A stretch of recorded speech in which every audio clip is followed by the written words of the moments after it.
Hurricane Laura strengthens in the Gulf to 80-mile-an-hour sustained winds, a slight shift to the west, and mandatory evacuations going on in Texas and Louisiana.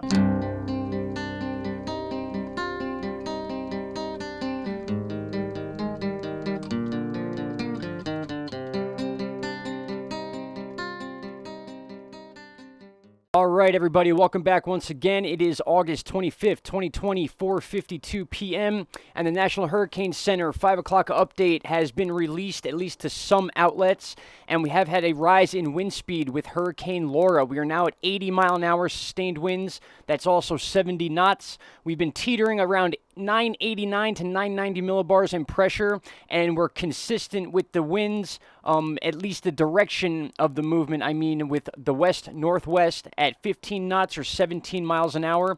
There has been a slight shift to the west. As you can see here, we have a few more areas of Texas that are under tropical storm warnings. I do expect this to extend further west as they are trying to follow a little bit of the European model that tracks this storm a little bit closer to Texas as opposed to Louisiana, both of which are going to be within that cone of uncertainty with this storm. I can't stress enough that if you are outside the cone, that does not mean you are outside the storm. A third of the time, these cones are wrong. But as you can see here, all the way from Galveston, Texas, all the way to the east to lined up with Lafayette, Louisiana, is under hurricane warnings. This is very important because these warnings allow states to go under state of emergency and do mandatory evacuations, which is what's going on right now in Texas and parts of Louisiana. We also see the tropical storm watches and hurricane watches extending north into Alexandria, Louisiana, Lufkin, Texas, Tyler, Texas, and Shreveport, Louisiana. Looking at our timing for landfall, as you can see, the major hurricane symbol is still there,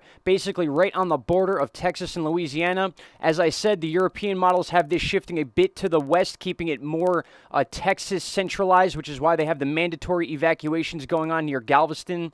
Also, we have different parts of Louisiana now having mandatory evacuations. Also dealing with the fact that we're dealing with a pandemic is not helping the situation. A lot of people are refusing to leave because they don't want to go to shelters. We have reports of shelters now opening in Texas and Louisiana ahead of this storm, and rightfully so. When you see a major hurricane affecting 2 different states in the Gulf, possibly 3 or 4 depending on the tracks that happen over the next 10 to 12 hours. Taking a look at the updated storm surge chart, we could see Texas here. Here's the border, Louisiana, and then Mississippi. We could see those extensions are all the way into Mississippi now, 3 to 5 foot storm surge. And then as we get into the reds, we have that 4 to 6 feet. And then check this out, guys. The western edge, the coastline of Louisiana, as of right now, some areas expecting 9 to 13 feet of storm surge. If that does track to the east, that is going to cause many more problems for Louisiana because of all these little inlets. We have to remember when these storms spin in a counterclockwise motion, like you see my cursor, it's going to pull water into specific areas and get caught in all these little gullies and these little streams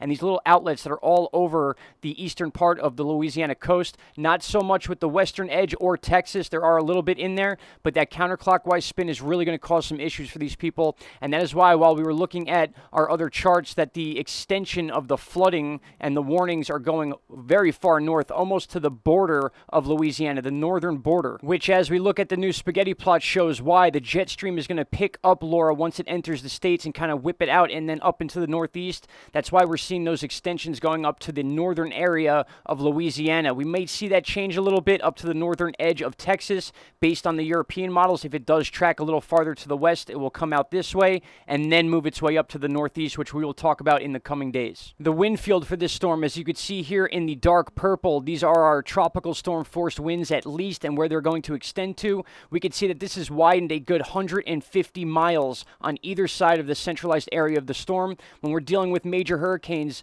the extension about 50 to 75 miles from the eye are usually the biggest of the winds, and then we extend out to the tropical storm force winds, and they are going to cover a very large area. There's no doubt about it that Texas and Louisiana will both be dealing with this storm in significant ways. The next National Hurricane Center update for Laura will be at 11 p.m. I may put out an update at that time. If I don't, I will have all that information ready for you guys in the early morning, as we'll be tracking this storm all day tomorrow. And then finally, we'll be tracking this storm as it makes landfall overnight Wednesday into Thursday. We need to get as much information out to the people that live in these states as possible outside of TV and local weather. And these major hurricanes are not something you want want to mess with. You do not want to get stuck in these after the time period to get yourself situated and out of the state or out of harm's way, which is not only hard on its own dealing with a hurricane, but also with the pandemic going on. A lot of people are scared to leave their homes, even with a mandatory evacuation. So it's basically a double-edged sword for many people that are stuck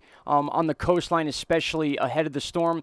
Also, we're taking a look at the model intensity guidance chart. As you could see, some of these models still have the possibility of a Category 4 storm. Major hurricane would be Category 3 and above. We could see plenty of models within Category 3, even more in Cat 2, and then most all stemming from the Cat 1, which we are currently at right now, at 80-mile-an-hour sustained winds. I want to thank you all for once again tuning in to the updates for this storm, specifically Hurricane Laura tracking towards Texas and Louisiana coast as we speak.